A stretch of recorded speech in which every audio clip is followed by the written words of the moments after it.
আসসালামু আলাইকুম সম্মানিত ভিউয়ার্স, সবাই কেমন আছেন? আশা করি ভালো আছেন। আমি বরাবরের মতো নতুন আরেকটি ভিডিও নিয়ে আপনাদের সামনে হাজির হলাম। তো আজকে যেই বিষয়টা নিয়ে আপনাদেরকে তথ্য দিব, দেখেন আমরা যারা বিশেষ করে সৌদি আরবে আছি, আমরা আগের যে এক্সিটের নিয়মগুলো ছিল সেই নিয়মগুলো সম্পূর্ণরূপে উঠে গেছে এবং বন্ধ হয়ে গেছে। এখন থেকে নতুন নিয়ম, এখন থেকে না, নতুন নিয়ম আরও অনেক আগ থেকেই চালু হয়েছে, কিন্তু বর্তমানে যেই সমস্যাটাগুলো হইতেছে সেইগুলো নিয়ে আমি আপনাদের সামনে আজকে কিছু তথ্য দেব। দেখেন, আগে কোনো সময় একটা নিয়ম ছিল যে এক্সিট দিলে আপনাকে 2 মাস পর্যন্ত আপনি সৌদি আরবে থাকতে পারতেন। 2 মাসের ভিতরে, অর্থাৎ 2 মাসে একটা টাইম বেঁধে দেওয়া হতো, এর ভিতরে আপনাদেরকে সৌদি আরব থেকে দেশে যেতে হবে।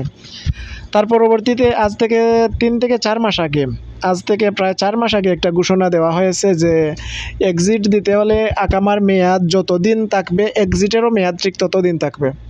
তখন দেখা গেল কারো মেয়াদ আছে আকামার 4 দিন, 5 দিন, 1 সপ্তাহ, কিন্তু এই 1 সপ্তাহের ভিতরে ওকে দেশ ত্যাগ করতে হবে।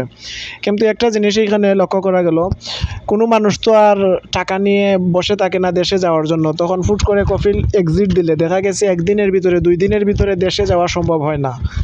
তখন সেই যে না যাওয়ার সম্ভাবনাটা, সেটা শতকরা অনেক বেড়ে গেছে, যার কারণে অনেক সমস্যার সৃষ্টি হয়েছে। তাই এই বিষয়টা পর্যালোচনা করে সৌদির গভর্নমেন্ট, সৌদি প্রিন্স নতুন একটি রুল জারি করেছিলেন আজ থেকে 4 মাস আগে। উনি বলেছিলেন যে এক্সিট দিতে হলে আকামার মেয়াদ ন্যূনতম 30 দিন থাকতে হবে।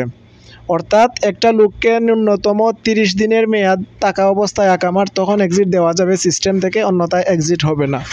কিন্তু ইদানিং আমরা দেখতেছি কিছু কিছু লোক আছে, সেই নিয়মটা যাওয়াজাত থেকেই ঘোষণা করা হয়েছিল, কিন্তু কিছু কিছু কফিল, কিছু কিছু কর্মীকে ইদানিং এক্সিট দিতেছে। দেখা গেছে 5 দিন, 7 দিন, 3 দিন, এমনকি আমরা এমনও কোনো লোক দেখেছি ওর আর মাত্র 1 দিন আছে বাকি। আকামার মেয়াদ 1 দিন আছে, 1 দিন থাকা অবস্থায় ওকে কফিল এক্সিট দিয়েছে। এখন এই বেচারা কেমনে দেশে যাবে? তো এই যে এক্সিটের যে কিছু ঘোষণা করা নিয়ম এবং অপরিবর্তিত নিয়মগুলো, এগুলো আসলে আমাদের জন্য খুব মারাত্মক একটা মহামারী রূপে দেখা দিয়েছে। কারণ এই রুলসগুলোর কারণে আমরা বিভিন্ন বড় বড় ধরনের প্রবলেম এবং সমস্যার সম্মুখীন হইতেছি। তাছাড়া এখন নতুন আর একটি সিস্টেম হয়েছে, সেটা আপনারা অনেকে জানেন, যে এক্সিটের মেয়াদ চলে গেলে, ফাইনাল এক্সিটের মেয়াদ চলে গেলে অটোমেটিক ইকামায় হুরুপ শুরু হইতেছে।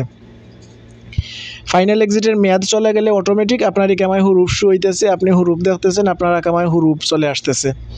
তো এই যে বিষয়গুলো, এই বিষয়গুলো আমাদের জন্য খুবই কষ্টসাধ্য এবং অনেক সমস্যার, যার কারণে আমরা সবাই ইদানিং এই সমস্যাগুলো ফেস করতেছি। তো যাওয়াজাত থেকে যে এই এক্সিটের অফিসিয়াল একটা ঘোষণা দেওয়া হয়েছিল, সেখানে উল্লেখ করে বলা হয়েছে 30 দিন পর্যন্ত আকামার মেয়াদ থাকলে এক্সিট দেওয়া যাবে। কিন্তু এখন কফিল কিভাবে এক্সিট দিতেছে এবং কিভাবে এগুলা করতেছে ওনারা ভালো জানে।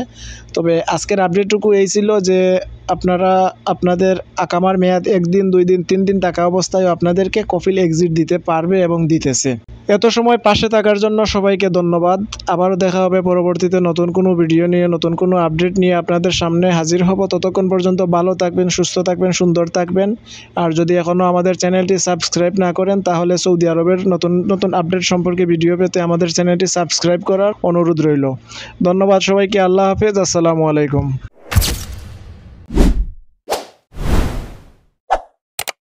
Subscribe to my channel.